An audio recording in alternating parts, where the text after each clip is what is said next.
అధ్యక్ష నమస్కారం.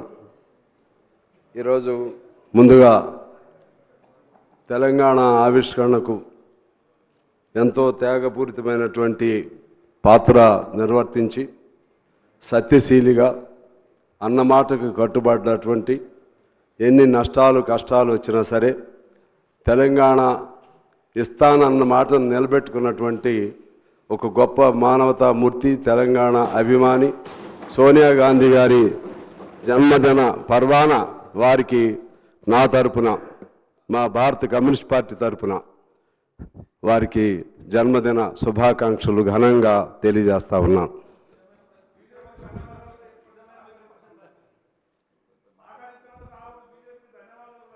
మేము ఎప్పుడు బీజేపీ అంటే దానికి మళ్ళీ ఇంకోసారి చెప్తా, దానికి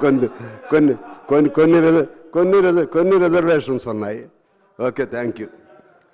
రెండోది, ఈనాడు తెలంగాణ తల్లి విగ్రహ ఆవిష్కరణకు సంబంధించి మిత్రులు టీఆర్ఎస్ అంటే ఇప్పుడు బీఆర్ఎస్ వారు కూడా ఉంటే బాగుండేదనేది నా అభిప్రాయం.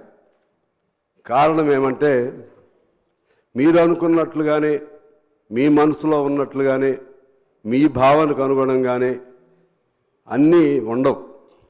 ఆ పద్ధతుల్లోనే విగ్రహం ఉండాలని, మీరు అనుకున్న పద్ధతుల్లోనే కవులు కళాకారులను సత్కరించాలని, మీరు అనుకున్న పద్ధతుల్లోనే సవ్యంగా జరగాలని అంటే ఇప్పుడు ఉన్నది మీ ప్రభుత్వం కాదు. అది మీరు గమనంలో పెట్టుకోవాలి. ఇప్పుడున్నది మారిన ప్రభుత్వం.